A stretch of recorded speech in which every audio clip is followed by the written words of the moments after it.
Hello! This video is Awesome Premiere Functions Part 2. Part 1 was a shout out to the tools that we often use, and Part 2 is an acknowledgement to the tools that we don't use that often. Also, this is non-scripted, so this is just me and my notes here about the stuff I'm gonna be talking about. So, let's start.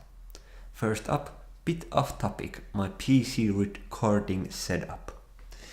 First, the hardware.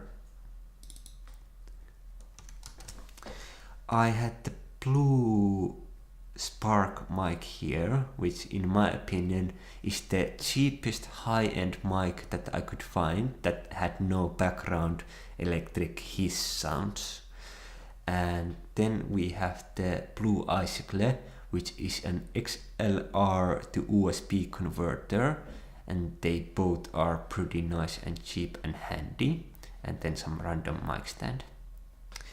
And the program that I used for this is BB Flashback Express, and you can download it for free and use it for 30 days without anything, and then you can sign in a regular no cost account, and then you can use it forever, the free version at least, and then you can get some additional functions by paying the better versions, but you don't really need them. And it's now recording, so I can't show that in live, but I can show some pictures about it. And here's the main window thingy that you'll be seeing, and the functions there.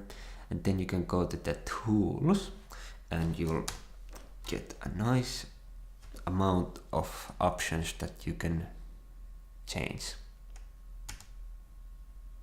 And I tried the frames per second maximum and it was 400. Oh my god. And well, I'll talk about the pause recording. I should have used this more, but I didn't.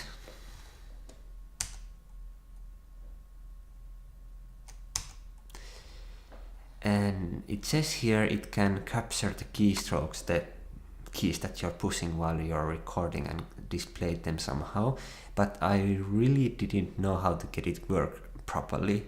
The best I could go to is when you save that recording, it goes to a project and you can export it there for any kind of things. I got to the key log and see them and press the export, and then I got it here and it gave these options. So if you're smarter than me, then you probably know how to swing this game. And then let's go to that player thingy, and here you have the option to view it out, back, and fiddle around with the audio. Take one audio off completely if you want, or fiddle around with the cursor thingies if you don't like the default setting and other things, and then you can export. And you have two options in the free version. You can go here, make the settings a bit different, the flash settings, and then you have the AVI video settings. And I'll show you here. I was a bit surprised. Basically, from Lakaros codec and Microsoft Video 175, you got this is the Microsoft Video 175 size and Lakaros lossless codec and the flash file. So from the same 15-second file. And I was kind of surprised, especially when the flash file looked so good with so less space taking. And there's two only problems with the flash thingy. One, for some reason it refuses to work with CC, but for some unknown reason it works with CS6. But in that version it doesn't take the audio in.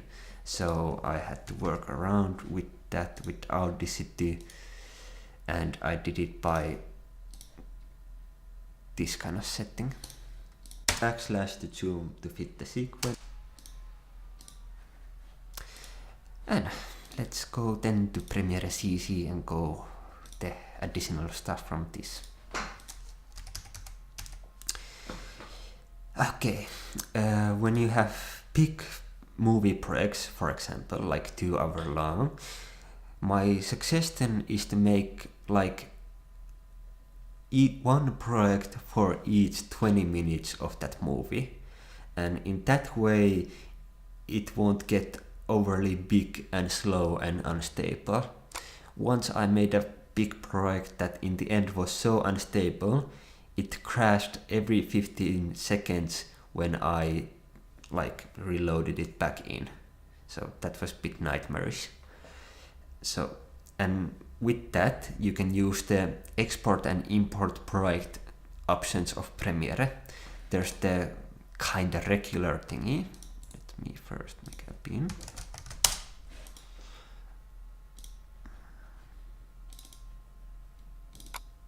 You can just grab and drop and it gives you an options, and I'll take the project and voila, you have them all. Or you can export it with Final Cut Pro XMR.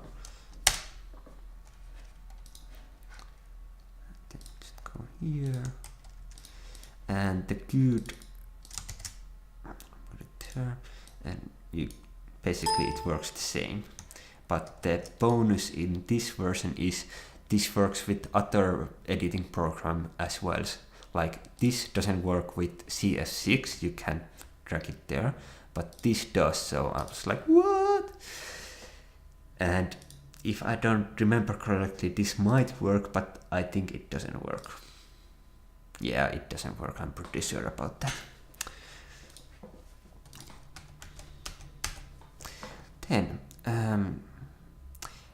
this is a tip that if you're making like a TV episode or episodic video content and you have the same beginning and ending, have a project that have those readily made in some sequence and then just use those export and import functions to get them to the next episode project and have the beginning and ending readily made, so you don't need to make them again every time.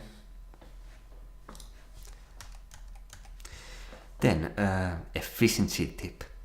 My suggestion is to make every task and project that you undertake from 0 to 100 ready before going to the next thing. And in project wise, like for example series, episodic, make the first episode 100% lead, then go to the second and then third. And in task wise, like first do the raw editing of a project, then make the regular editing, the corners and stuff like that, and then make the audio edit, and all of these 100%, like not going to one another, but finishing first, then second, then second.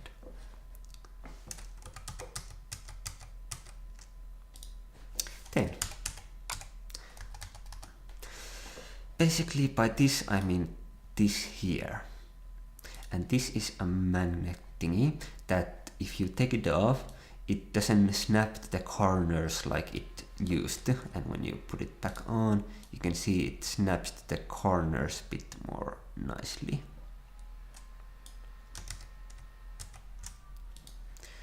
Then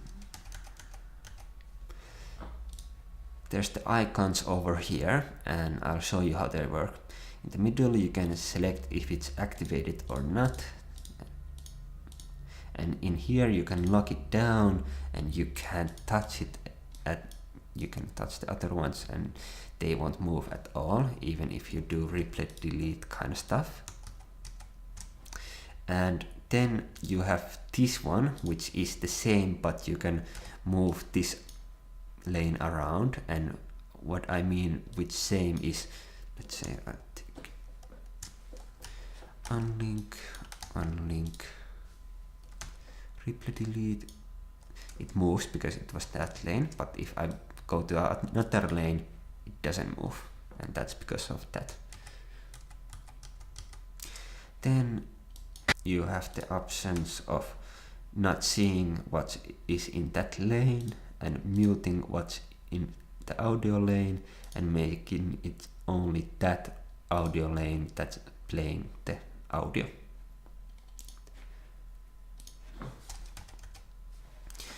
Okay, let me take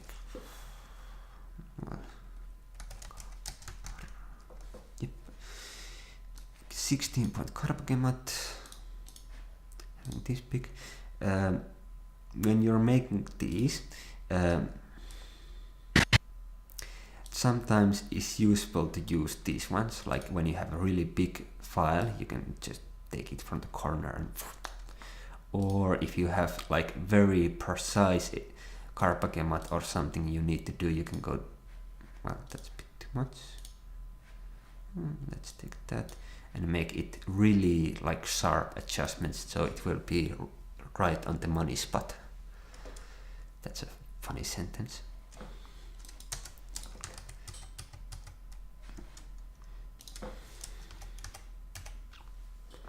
Okay, in Premiere there's two kind of audio mixers. There's the track mixer and then there's the clip mixer. And the track mixer, it controls the audio of an entire audio lane. Like if I put this more here, it affects all the things in the audio lane. And you can export it and this will like be like this if you leave it as this. And then there's the clip mixer that basically controls the audio of a single clip, and it can be a bit more handy than the volume here, but the main thing I wanted to show this is because you have the option of doing your audio edit in the fly if these are set on. Now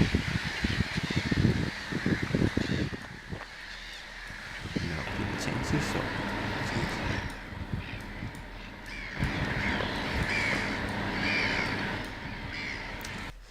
and now in the effect controls you can see it made some audio edits according to those changes because these were on.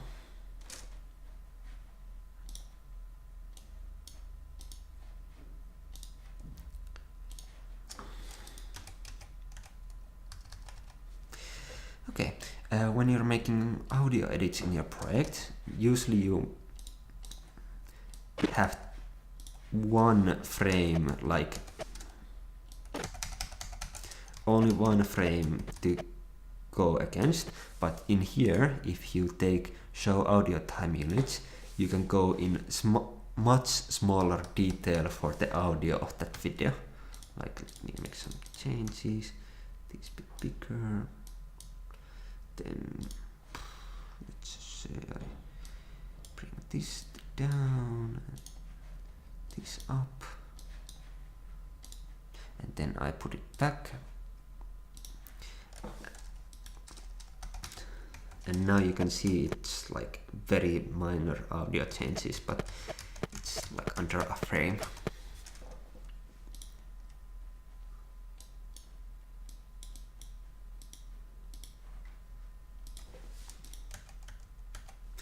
Okay. Let's just say that if you're not making material for TV or DVD, then when you make a title, you have these by default. My recommendation is to just take them off from here. They were made there because when you make DVD or put stuff on TV, not every TV showed the entire screen, so just part of it. So that was aligned for it to show that if you put your title here, you should be all good. And my suggestion is if you don't make DVD or TV material, then don't use them here. And if you do, then you might as well add it to here from there.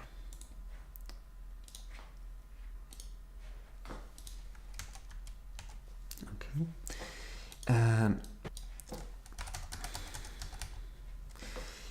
In CC, not in CS6, those start to annoy me, I want those on.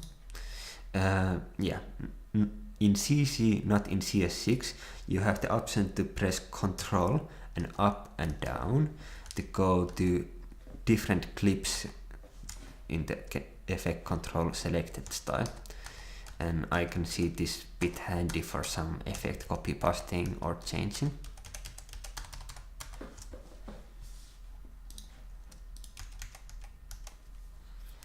Okay.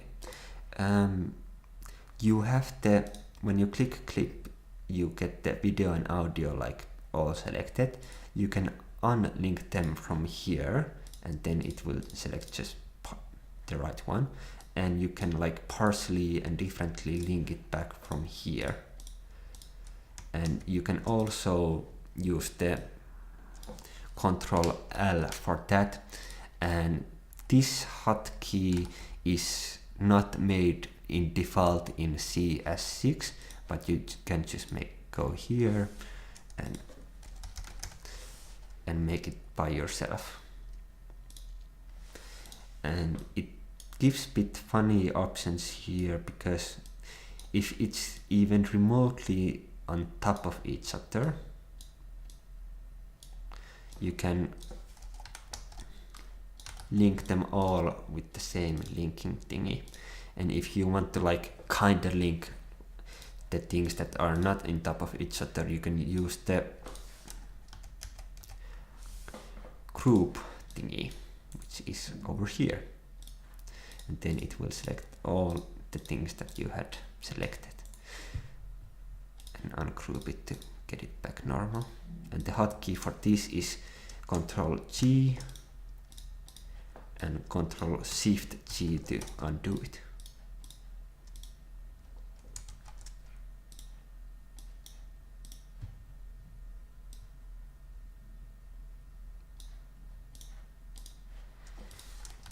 Then we have the hotkey for the cut tool.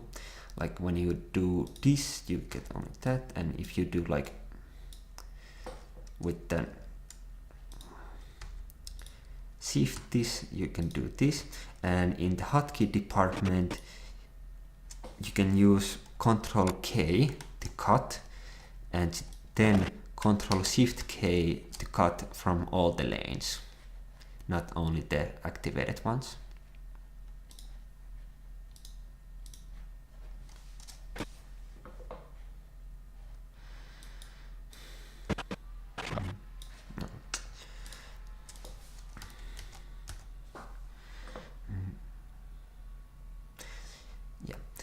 Small hotkey thingy, you can press Alt, and you can see now here, and press the first letter of these to get them by hotkey, and then use arrow keys to go wherever you want, or hotkeys for them too if you keep pressing Alt.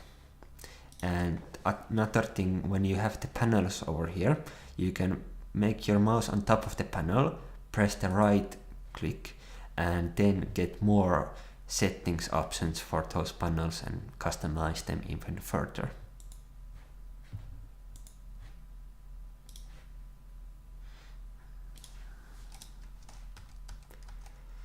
Okay, let's take this off and go to the end. Well, let's take this with us. Okay, in Premiere you have the option to record audio from your audio devices, but you can't do them like straight away. Like if I push this, it says no, you have to do a very small thing. You have to go here, audio hardware, these settings, input, select your desired thingy. Now this is recording, so I'll take this. And then you can press this, and then you can press this to like kind of start the recording. And then when you press space or go, then you start doing the recording. And then when you stop, it goes there. And this is especially handy when you're doing narration for some video that's showing here. But a small note, for some reason when we did this like a couple of months ago, the Premiere audio quality started to get worse for our audio intake, and we don't know why. And then we started to use Audacity because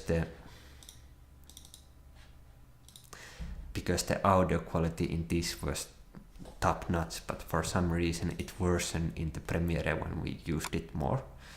Have no idea why.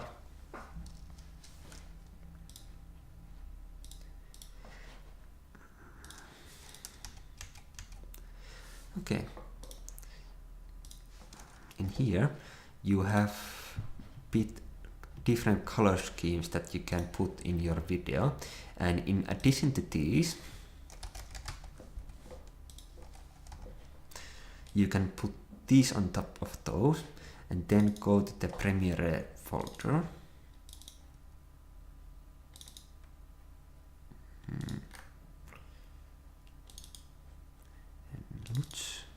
And then you get even more options for color schemes, like let's take blue moon, we put it there, voila.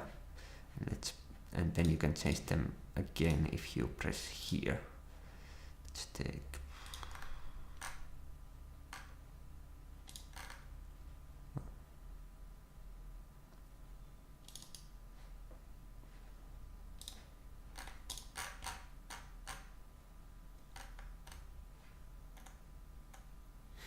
heat.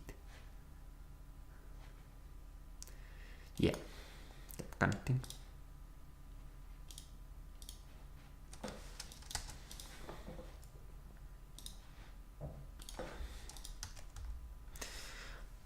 Okay, this is a function that I haven't used that much. Need to make a new one because you can't put the same one in there. But if you have a different sequence, like let's say a thing that you're gonna be changing in the future, you can take it and put it here, and it will work nicely. And the benefit of this is you can go to that project and let's say change something. I'll just take that off, and the change goes through in here, so it will have the same change made. So that's pretty cool.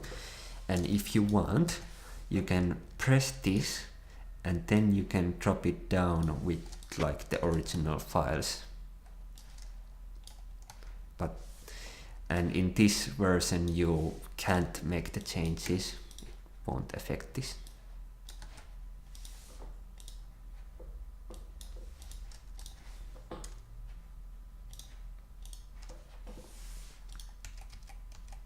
And now a bit more useless things in my opinion. You can take a picture thingy from here and select and save it wherever you want and import into the project if you want.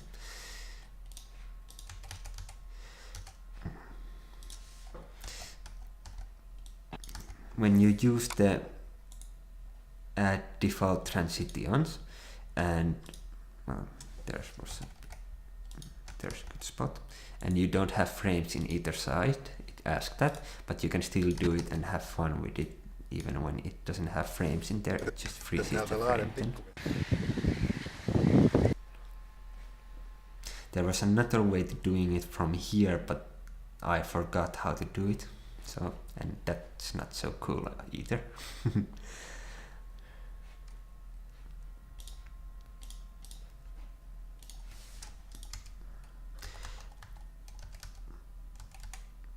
Now I realize I just talked about this, and I'll start talking about this now.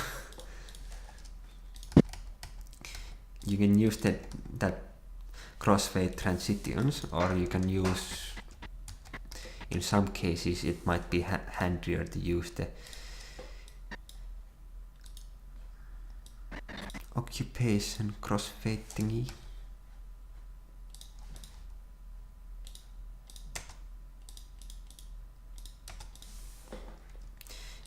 And if you have the like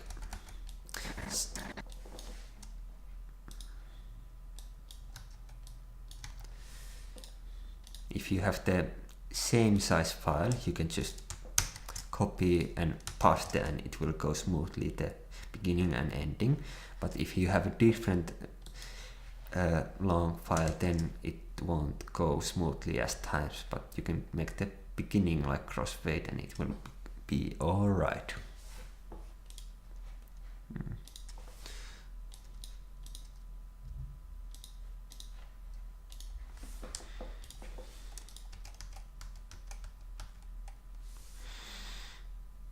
Yeah, you can, when this is selected, you can press Ctrl T to make a new title. Okay, let's take it here. When you double click this, you get to a GKL trim mode, and this works differently depending on the tool that you select it with. And the functions here are go back 5 frames, go front 5 frames, if you select the right one. And then you can default transition, and when you press enter, it like bit goes back and then checks it again, and then goes back. And the different tools you can use are the rolling edit tool. It goes like this, and then there's the replay edit tool, which makes the replay edit at the same time.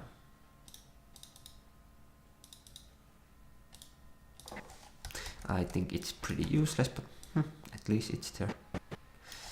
And then, by the way, info, when you double click one clip, it shows it in the source monitor, and I usually don't use it, but it has some nice benefits to it that I don't know, because I really don't use it, because it's a bit useless for my editing style.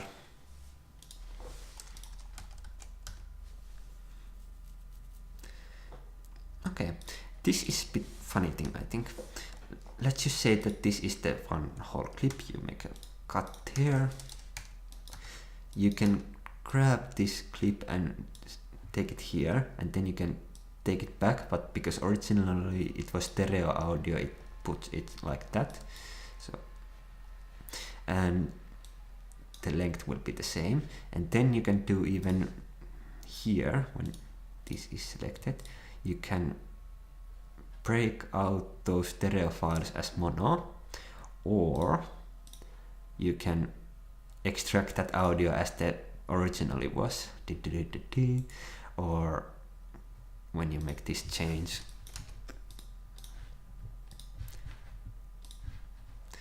it will extract that audio as mono because you made the change. And only where I see this bit tedious but bit useful is when you have made your video editing and all your files happen to be like this, then you can just, well, those will be still useless, but you can take this and make the like audio channel modification and then put it here, and then just delete that part and put that there, so then it will be a bit faster than going another route to do the same kind of thing. And I think the names in here were pretty funny too, like, let's break out, extraction time,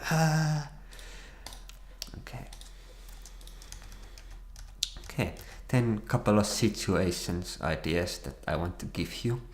First, if you're sending your work to your customer over the internet and your quality isn't an issue for the customer and your internet is slow, my suggestion is to use low quality to make smaller file size and then send it to the customer to save your time and the customer's time. And situation number 2,